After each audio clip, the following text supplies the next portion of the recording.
Every team, every topic, everywhere. This is Believe. What's up, family? Gerald the Bossman here.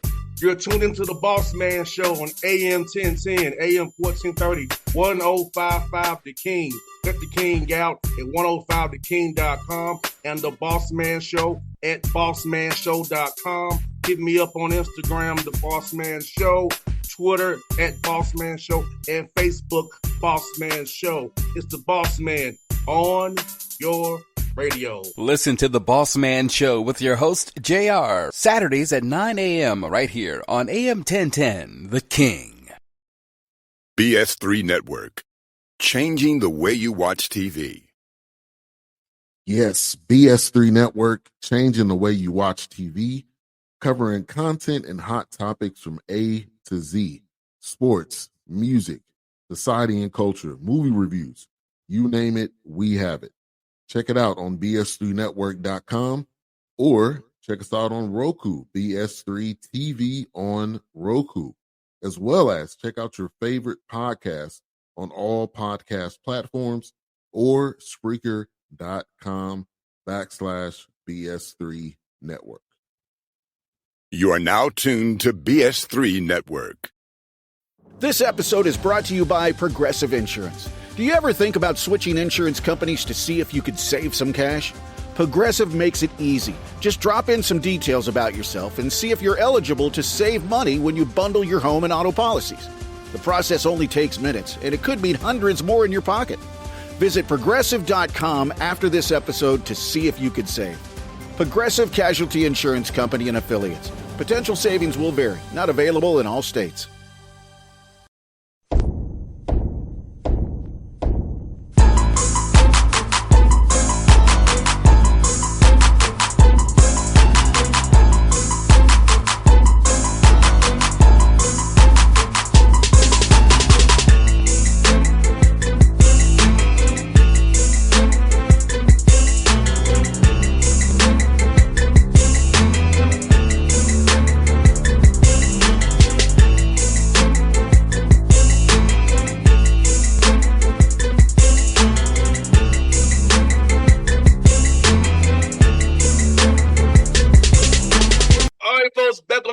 Man Show, going over to Alcorn State in the SWAC. Hope to see him in Atlanta this year at the Gateway Center. Hope to see him there in the tournament there. Coach Jake Morton from the Bossman Show. Coach, good to talk to you, brother. How things over there at Alcorn today, brother? Good morning, Bossman. Well, good afternoon. Things are going well. Just finishing up a little workout at practice this afternoon, this morning. A little workout and practice weights. So we had a full morning. Guys are off to lunch and off to class, but things are going well. Thanks for asking. Yes, indeed, Coach. Coach, I'm asking you, man, having a whole new roster as you do, how important has summer been to kind of establish your culture, establish your way of doing things, and establishing, kind of seeing what you have before you come back for the fall here in August? Well, that's what this whole summer is about. It's just trying to, pour some cement in that foundation. You hit on it, your culture. The way you want things done, the way your expectations. We have a saying this summer: the 3 C's: communicate, emotional connection, and concentration. Concentration, communicate, and emotional connection. Connection, concentration, communicate. That's been our whole focus this summer, man. It's just to try to get these kids to understand that those 3 things are going to be vital for us going forward. But it's all, like you said, it's pouring that foundation. It's trying to establish our culture and get these guys off to a good start. And Coach Morton, also talk about this piece of it, the weight room, because we know basketball is the longest sport, covers 2 semesters. You want to be going into March, starting in November for us games. We're practicing really tough come August once you get back from this break here. How important to teach these guys about that prehab, that rehab, that recovery, so they can be healthy and not get those knick-knack injuries that will keep them out for weeks, rather they be strong and be ready to go with their nutrition and with their core body strength? Well, we're working hard at that, boss man, in terms of getting these guys in weight room 3 days a week. We live in 2 different groups, a 7 o'clock group, an 8 o'clock group, Monday, Wednesday, and Friday. Our rehabs, we're rehabbing 3 days a week at 1:30 most days, just trying to get their bodies right, recovery, getting their legs feeling better. Obviously, we're on the floor, get up to 4 hours for the week. So we're on the floor. We practice twice a week, an hour a day, and get some individuals in there as well. So, we're trying to cram it all in, but we're not trying to give them too much because you don't want to burn them out. Like you said, it's one of the sports that goes over 2 semesters. Now it's going over summer in 2 semesters. So you don't want to give them too much too early.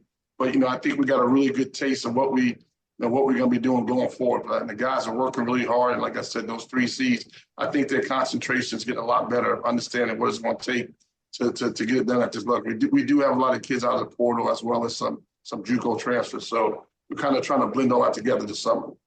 And Coach, that connectivity piece is so important because you can't play everybody. So it's going to be some guys who are not going to play, but you'll still be a team player. And if you're not connected as a brotherhood, it could be some sauces in the locker room. But if you're all on one accord, it's going to work itself out because we know with basketball and sports, unfortunately, injuries do happen. Things happen. You make an opportunity. Just be ready when your numbers call. By all means, you give them.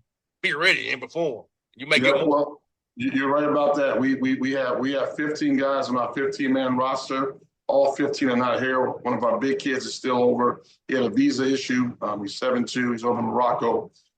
He will be here starting the school year, but we got his visa straightened out. And we have another young man who broke his foot during last year's JUCO transfer, broke his foot last year, who did not participate in camp. So we had 13 of the 15 guys here. But you're right. It's one of those things where everybody has to be singing out the same hymn book. We got to be all on one accord. You can only play about 8, 9, maybe 10 guys. And like I said, we do have a 15-man roster. So, but the good thing about what's going on right now with this team is these guys are going to determine and figure out who's going to play. And that's not see, players think the coaches kind of no, you guys figure it out in terms of what you do and how you prepare and how you get things done and how well you play, how well you can concentrate. Remember the playbook and execute things. I mean, you guys are going to determine who plays. So we're not quite at that point yet where we're trying to narrow down our roster in terms of minutes and playing time. We're not even close to that just yet. We're just trying to get these guys in to figure out a few things, a few little strategic things that we're going to do throughout the course of the year. So we're not even at that point yet where we're trying to figure out who's going to play the minutes just yet. We're not at that point just yet. No doubt, Coach. And for you, I'm asking you this, man. I know you coached with somebody I know very well with Coach Ham at Florida State. Now you took this opportunity at Alcorn. So talk to me about the opportunity. What stood out to you about coming to Alcorn State after Coach Bussy did a good job there next to Chicago State now. So talk about just the opportunity to go to Alcorn and see what it's about and really put your step in the program. Well, I mean, obviously, hats off to Coach Bussy and his staff and what those guys have done here. And over the last couple of years, they had a heck of a run. And congratulations to him on getting with the new job at Chicago State. I'm sure he's going to do a great job. He's a really good coach, a really good disciplined coach, and they play really good. His teams play really good defense. So he did a really, really good job. So the program was left in good hands when he had it, and now I got to take it over. But it's going to be a different deal for me because we had to, it's a whole new team. Only was able to retain 3 of the guys that Coach Bussy had from last year. So it was only 3 kids that stayed. So like I said, I had to build a whole new team. And obviously Coach Bussy plays a certain style, a certain kind of way. And you alluded to Coach Ham. I mean, that is going to be more along the lines that I'm going to play, how he played defense, how he played offense. So it's going to be a little bit different of a style of play from Coach Bussy to how we're going to play now. But, we'll see. But Coach Bussy did a phenomenal job here. And like I said, hats off to him and his staff. And they did a great job over his tenure here.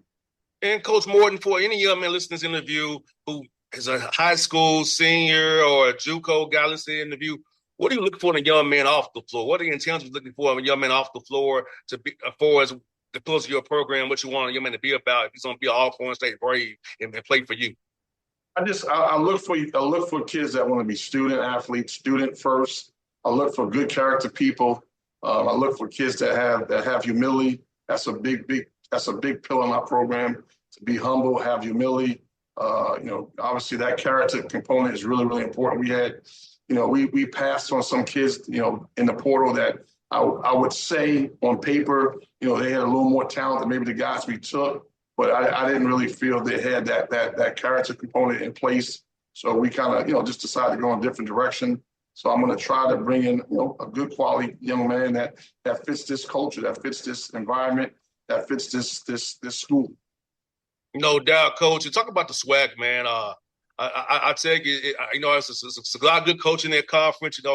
I'm friends with a few of the coaches in the conference with Dante. I'm friends with Tony Matlock. I'm friends with also Bowles, and I'm also friends with Byron at Prairie View.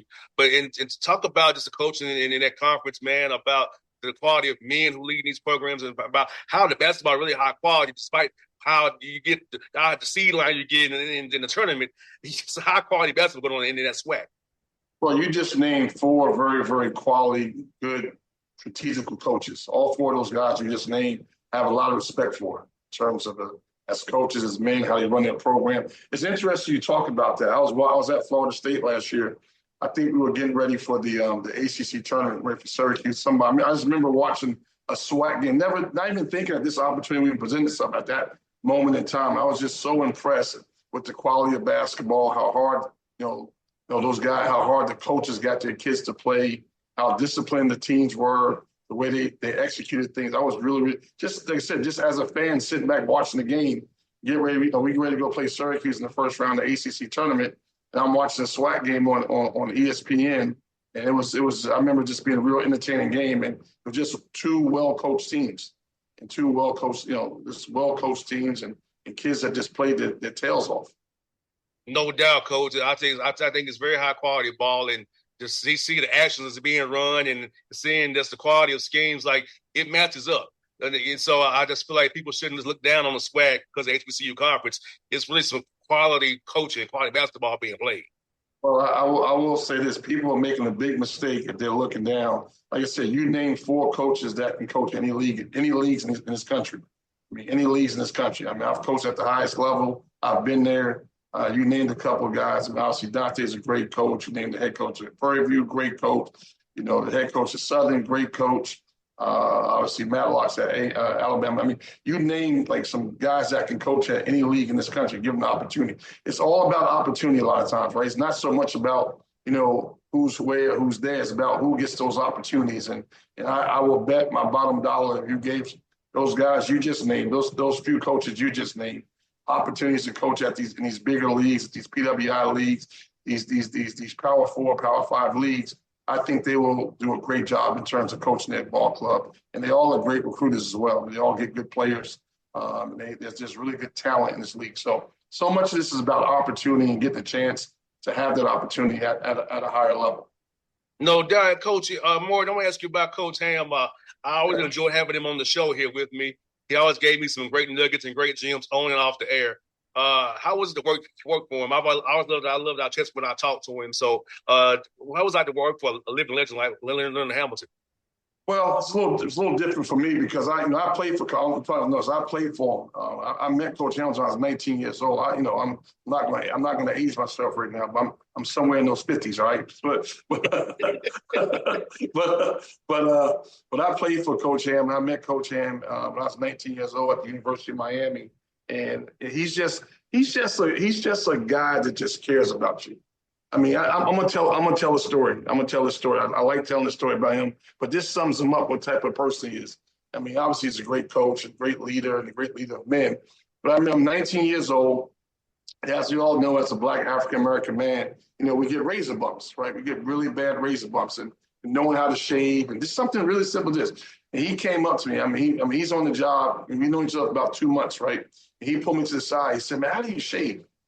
He said, how do you shave? Like, we about to go to practice. So, I take the shave, do the shave a little. He said, no. He said, I'm going to order you some stuff.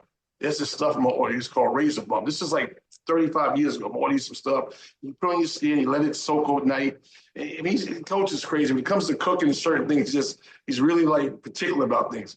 He said, you put it in your skin, you rub it in, this and that. And he ordered me some stuff called razor bump, and I started using it, and my razor bumps went away. But he's just into the little small details to making sure his players are in good shape. And that's just a little small nugget in terms of what this is like 35 years ago when I played for him. But he's no different. 35 years ago playing for him and working for him this past season, he's the same guy. He cares about his players. He puts his players first. He puts all his energy and his effort to making sure his guys, his team, guys on this team, the players on this team are in great shape. And he's no different I'm not going to age him either, but he's no different at what age he is now than when he was 35 years ago when he coached me. So this is why he's lasted so long in this business, because he's cared for people. He's just a person that cares for others. That's the best way to sum him up. Obviously, he's a great coach. He's definitely going to go in the Hall of Fame here. Really, he's going to be a first ballot Hall of Fame guy. Naismith, when that comes back around for him, which he's very much deserving of that. I mean, to be the fourth leading, I want you to think about this. He's the fourth leading winningest percentage coach in the ACC, in the history of the ACC, fourth. You know the top three guys are? Dean Probably Smith. Coach K's one of them. Yeah, Dean Coach K, Smith and Coach Roy K, Williams. Dean Smith, and those are the three ahead of him. And what schools they coach? They coach at two of the best schools in the country. And for him to take the University of Miami and Florida State and Oklahoma State, non-traditional powerhouse blue blood type schools, and do the things and have the success he has is amazing. The thing that I was so amazed by, and I kind of lost track, is when I got the job there at Florida State.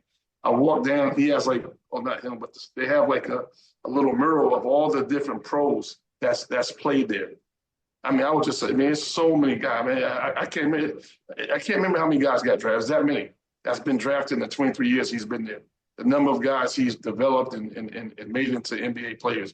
And all these guys that are on that board were not five-star type guys like Duke and Carolina gets. He gets it a little bit differently. He gets to the Vassell's of the world that nobody recruited. Devin Vassell's recruited by Florida State and Presbyterian. He was the 14th pick in the draft after being there 2 years. So that's the kind of stuff that, he hangs his hat on. He's done an unbelievable job in finding those type of gems and developing kids. So it's unfortunate for the game that he's not going to be around coaching, but he still is coaching. I talk to him a lot. I mean, his mind is sharp. He's still on it in terms of what's going on out there in the recruiting world. And I mean, he's called me the other day about different rules changing. So, I mean, he's staying on top of his stuff. So he's still very much involved in the game, which is great for the game. And I'll tell you what, Coach Morton, even though I'm a little radio dude, he always found time to talk to me at Georgia Tech. After win or lose, he would talk to me, and he also talked to me late point during the live period. So I always respect him for that. He always had time for me, so I appreciate him so much as well. Just as a radio guy, he always took time and interest in me and wanted to do well, and always gave me little pointers, like I said, on and off there. Well, one of the things I told you about is going to be a pillar of this program at Alcorn is going to be humility. And I've learned that from him, playing for him as well as working for him. I mean, he's one of the most humble people in the world. You would never think, you walk through an airport with him, he's just a very humble person. I mean, obviously people trying to, take pictures and, people recognize him. It's just, it's always surreal with me. And I walk, through public places with him, but he's just and he always takes time to do it. And he's just a very humble person. I mean, he's really embraced what he's done over the last 50 years really, really well. Being the head coach at the Oklahoma States, to Miami, to Washington Wizards, as well as obviously his last stop was at Florida State. He's just been very humbled. He's very grounded in his religion. I think that's what helps him keep that center focus. And he's just the game is going to miss him. The game is going to miss him.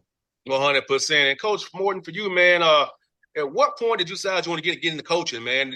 Where did you kind of catch that bug to want to coach? My dad's a high school coach, and I didn't want the bug to coach. I feel like on the radio, I win it on the radio. I win every day. I don't have to worry about wins and losses on the radio every day. But when did you kind of get that bug to coach, man? I think it was getting back to Coach Hamilton. It was with playing for Coach Hamilton at Miami. I got hurt. I mean, I had an injury play career. I was a pretty decent player, but I got hurt, blew my knee out 1 year. I broke my hand, so I had a lot of injuries. And so through that process, I was on the sideline a lot. I mean, I was still around the team, involved in the team, but doing stuff, with the coaches and just being in the office with them more, trying to stay active with it, doing the clock during practice.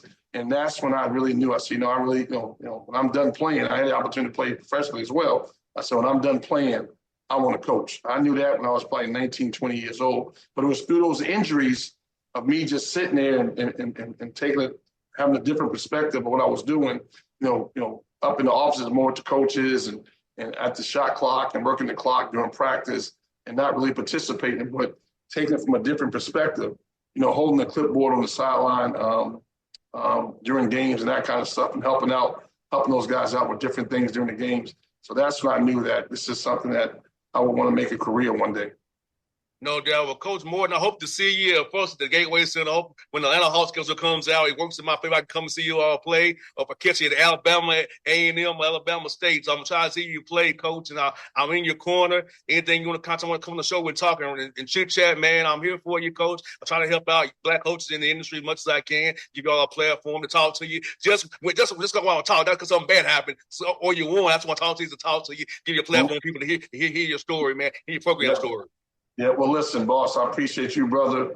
I've admired you from afar. I've watched your work. You do a great job. Obviously, Coach Ham speaks highly of you. I talked to him about this. He said he thought you was one of the young up and coming dudes in this business, bright young man. Obviously had a great perspective, and your podcast was really good. That's why I always like doing it. So it's my honor, to be on air and to participate with you and your audience and kind of share what we got going on down here at Alcorn. No doubt, Coach. Well, I'm glad to hear that from Coach Ham. He's one of my favorites as well, and I'm glad to have you on for doing this with you many more times, Coach. And I'm always here for you, brother.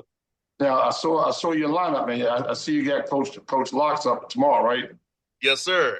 Yeah, man. We open up with those guys. Tell Coach Luke Locks to take it easy on us their first game. We open up with those guys. Yeah, man, look, I got Mike Bibby as well tomorrow. I got a heck of a lineup. This past week I had Eddie George on the show, former coach of Tennessee State, Braxton Harris. So I'm hitting them. I had Kevin Sampson on too, Coach, a few weeks ago. So, oh my God, you got like I said, I feel honored to be part of this lineup, man. This has been awesome, man. This has been my pleasure, and just tell Coach Locks, man, take it easy on the Breeze. We roll there November 4th. I shoot will, brother. I got you, man. All right, I appreciate you, my man. Appreciate you, Coach. Folks, it's Jake Morton on the Bossman Show from Alcorn State Braves out of the. This episode is brought to you by Progressive Insurance. Do you ever think about switching insurance companies to see if you could save some cash? Progressive makes it easy. Just drop in some details about yourself and see if you're eligible to save money when you bundle your home and auto policies. The process only takes minutes, and it could mean hundreds more in your pocket. Visit Progressive.com after this episode to see if you could save. Progressive Casualty Insurance Company and Affiliates. Potential savings will vary. Not available in all states. BS3 Network. Changing the way you watch TV. Yes, BS3 Network, changing the way you watch TV, covering content and hot topics from A to Z. Sports, music, society and culture, movie reviews. You name it, we have it. Check it out on bs3network.com or check us out on Roku, BS3 TV on Roku, as well as check out your favorite podcast on all podcast platforms or Spreaker.com/BS3 Network. You are now tuned to BS3 Network. What's up, family? Jared the Bossman here. You're tuned into the Bossman Show on AM 1010, AM 1430, 1055 The King. Let the King out at 105theking.com and the Bossman Show at bossmanshow.com. Hit me up on Instagram, The Bossman Show, Twitter at Bossman Show, and Facebook, Bossman Show. It's the Bossman on your radio. Listen to The Bossman Show with your host, JR, Saturdays at 9 a.m. right here on AM 1010, The King.